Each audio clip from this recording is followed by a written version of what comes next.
How do you get your message clearly transparent to your audiences?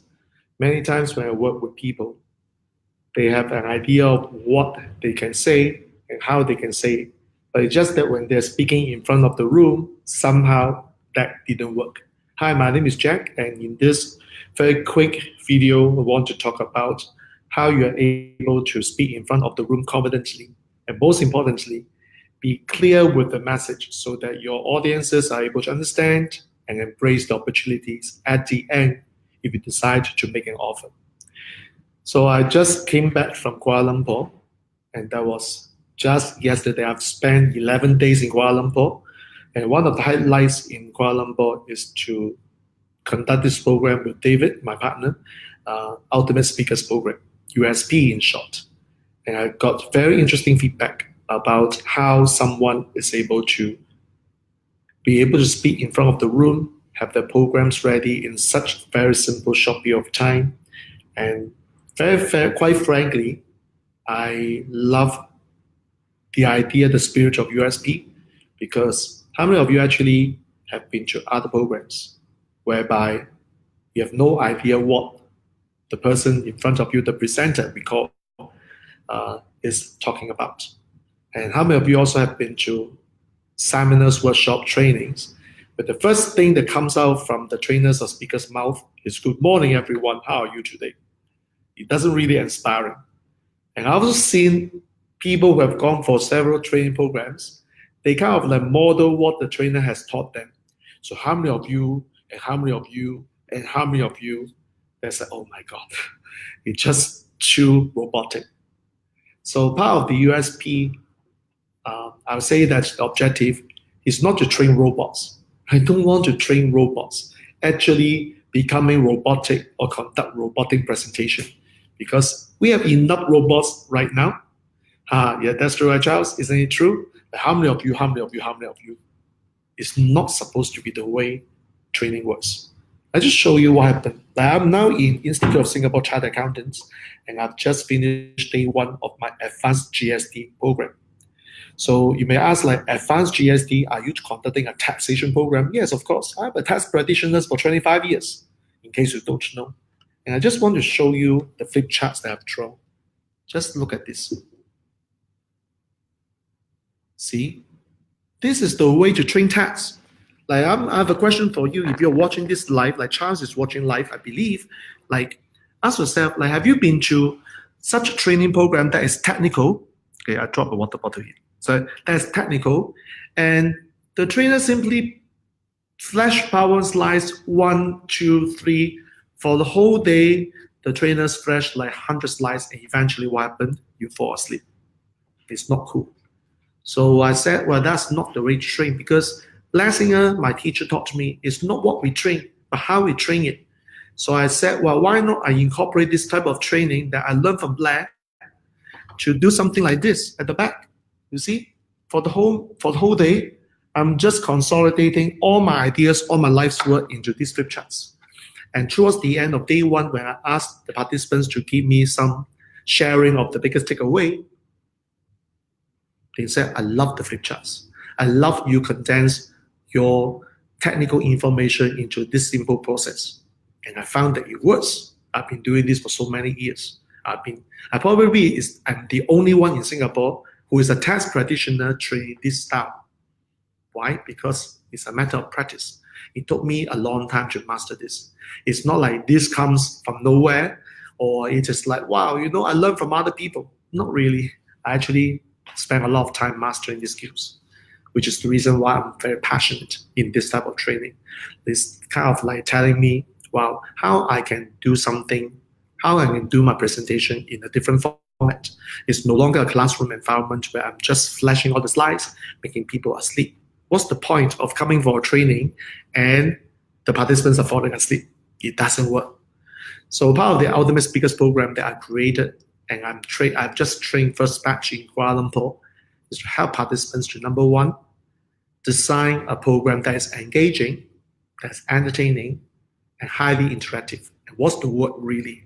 Highly interactive. It's not about me, it's about them. It's not about what I know, it's about how much they know. So if you focus on the participants, not so much about yourself as the trainer, you know what magic happens. Because at the end, my job by speaking in front of the room is to create a space, create this environment that helps them I would say that maximize their learnings. So that in these 2 days, like tomorrow is day 2 of advanced GST, all I'm doing is to give them the maximum until they cannot receive. Not because of the content, it's the learning. And I emphasize learning because it's not about what they know, it's about how they're able to apply the information after tomorrow, which is day 2, which is the reason why there's a particular way of delivering the content. So that's one. Another part of the Ultimate Speaker program is to help trainers to create an engaging and very condensed, very solid introduction. Because like I said earlier on, if the trainer, the presenter start with the conversation, hi, good morning, everybody, how many of you will fall asleep immediately? It's like, what is the inspiring about saying good morning to everyone? Thank you. So my job is that, well, what if I'm able to share with you how to create an introduction? Now, it's not like introduction that is boring type. It's like, I would say, well, what if the introduction is a close? How many of you actually notice that it can be a close? I have a very great realization when I was in Kuala Lumpur, when I see that even an introduction can be touted, can be milked, or can be even prepared as a close. It's like my teacher taught me, you will always close only at the end when you have given all the information, they see the value, that you can close. Not really. I can actually start closing right at the beginning.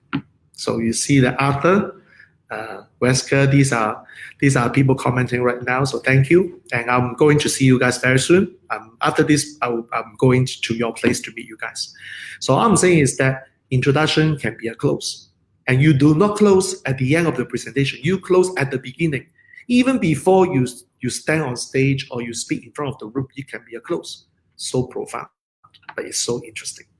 So the other thing is that many people have chosen to learn from gurus about various closing techniques. And after 5 years learning from various closers, I'm not going to name names because you know who I'm trained, who are my teachers. But I realized one common thing amongst my teachers. That is, it's not about the technique you know. It's about how you immerse using their techniques and create your own. Yeah, I'm with you. Thank you, Arthur. You guys are not team. I love that. So the question I have is that, what if I'm able to design my own clothes and incorporating what I learned from my various teachers? In the end, it becomes not their clothes, not their techniques. It's my technique. So what if I'm able to pass on my techniques to all of you? Which is the reason why Ultimate Speakers Program incorporated 3 key elements: program design, which I have a special gift.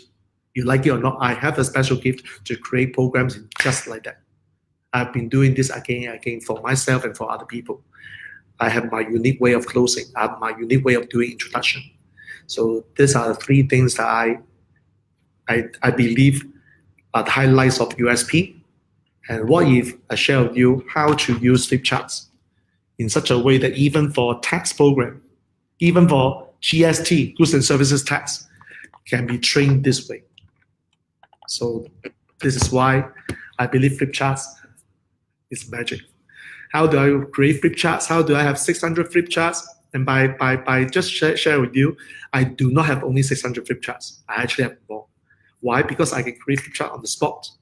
And I've been doing this for so many years. So I can give you the secret, the science behind how these flip charts are created. So that's another highlight.